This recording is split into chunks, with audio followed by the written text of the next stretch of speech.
Muitos escritores que lidam com esse assunto falaram sobre os perigos do fundamentalismo religioso, do extremismo. Você falou sobre os moderados religiosos. Certo? Se puder compartilhar essas ideias, sei que também se interessa pelo assunto.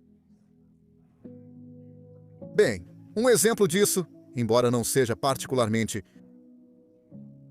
grave, surgiu nesta conversa. O fato de você dizer que acreditar em Deus não é uma questão de acreditar em proposições. Esse é o tipo de declaração que se ouve de moderados religiosos.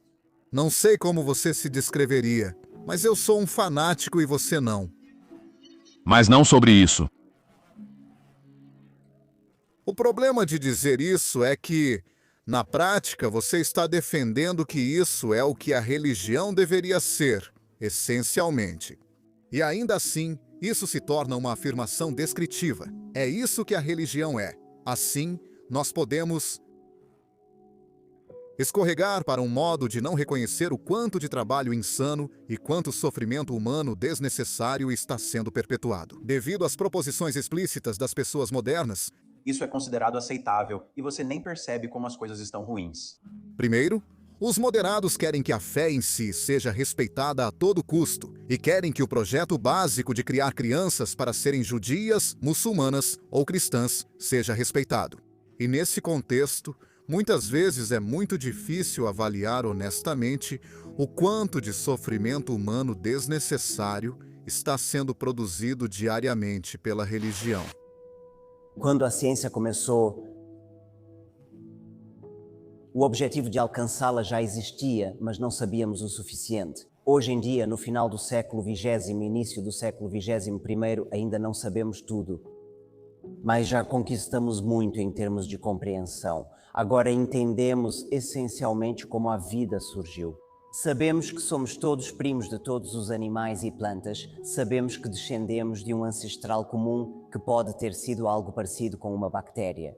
Conhecemos o processo pelo qual isso ocorreu sem detalhes, mas entendemos o essencial. Ainda há lacunas na nossa compreensão. Nós não entendemos como o cosmos surgiu em primeiro lugar, mas estamos trabalhando nisso.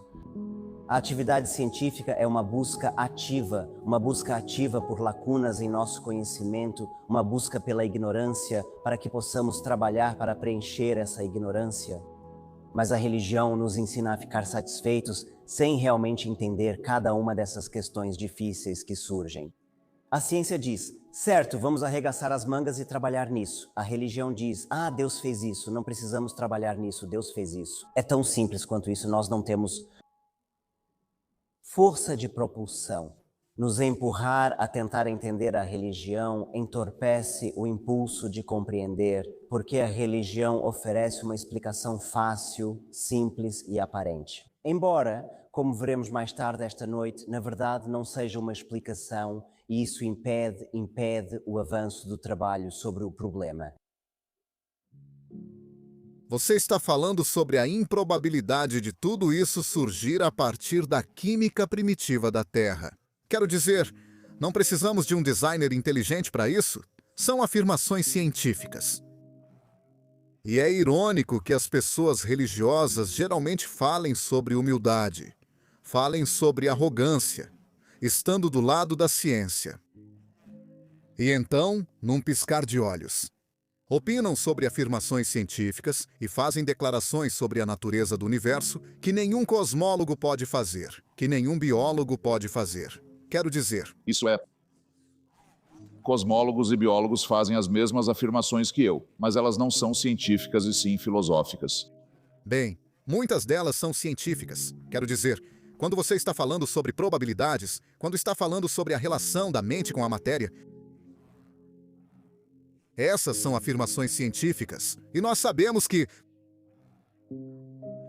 quase tudo o que você considera como sendo sua subjetividade tem sua base no cérebro.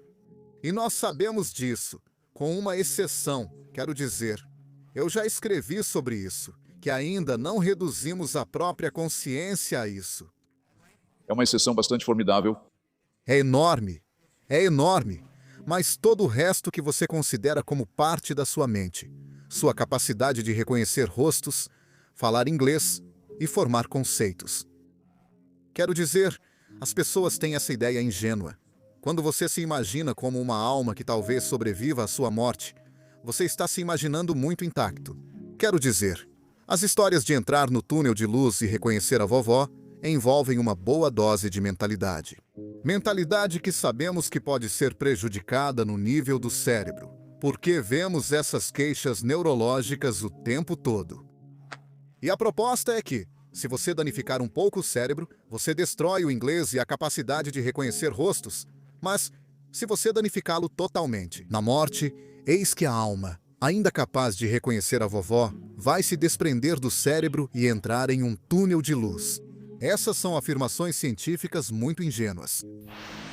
Então, me diga uma ação ética, ou uma declaração ética, ou uma ação moral, uma declaração moral feita ou realizada por um crente, que eu não poderia realizar ou dizer, que eu não poderia afirmar ou fazer. Ainda não me foi apresentado um exemplo disso. Em outras palavras, que uma pessoa de fé teria uma vantagem por poder invocar uma sanção divina. Enquanto, se eu pedir para você pensar em um ato perverso cometido por alguém em nome de Deus ou por causa da sua fé, você não teria dificuldade? Ou uma declaração maldosa feita, você não teria dificuldade? Tanta dificuldade assim, eu acho, para encontrar um exemplo imediatamente. A comunidade da mutilação genital, por exemplo, é quase exclusivamente religiosa. A comunidade dos homens-bomba é quase exclusivamente religiosa. Existem ordens para genocídio no Antigo Testamento, existem também ordens e permissões para escravidão e racismo no Antigo Testamento. Simplesmente não há como derivar moralidade e ética do sobrenatural. Quando chegamos à questão do absoluto, bem, a mais citada é a regra de ouro, aquela que quase todo mundo sente. Ambas recomendam não fazer aos outros o que você não gostaria que fizessem com você, algo que não se origina no Sermão da Montanha ou no cristianismo. Ela foi criada pelo Rabino Hillel, um rabino babilônico, e também aparece nos Anais de Confúcio. Mas ela tem, já que estamos falando sobre objetivo, relativo e absoluto, uma fraqueza crucial. Infelizmente, gostaríamos de poder segui-la, mas ela só é realmente válida conforme a pessoa que a está dizendo. Ou seja, se digo, não vou te tratar como não quero ser tratado, o que devo fazer? Quando me deparo com Charles Manson, quero que ele seja tratado de uma forma que eu mesmo não gostaria de ser tratado.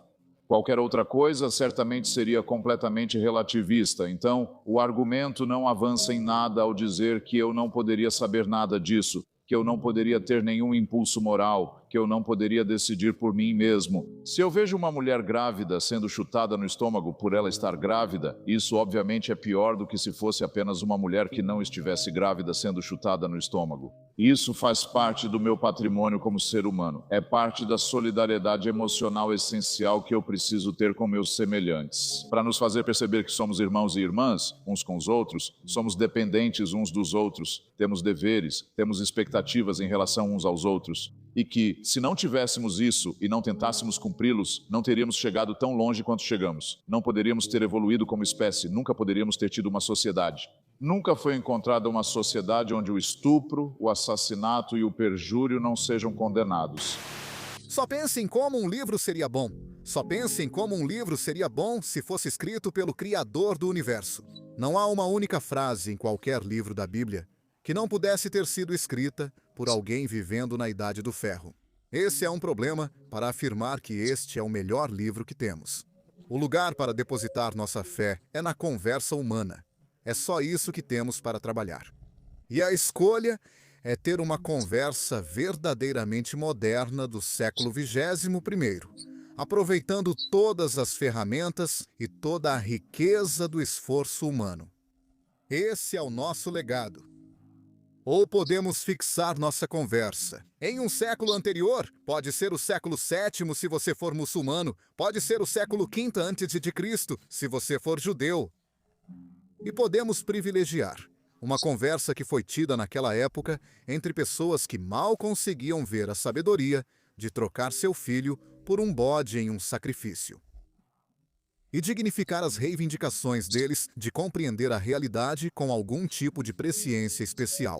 E acho que devemos ser muito cautelosos ao fazer isso, dado o que vemos ao nosso redor em nome da religião.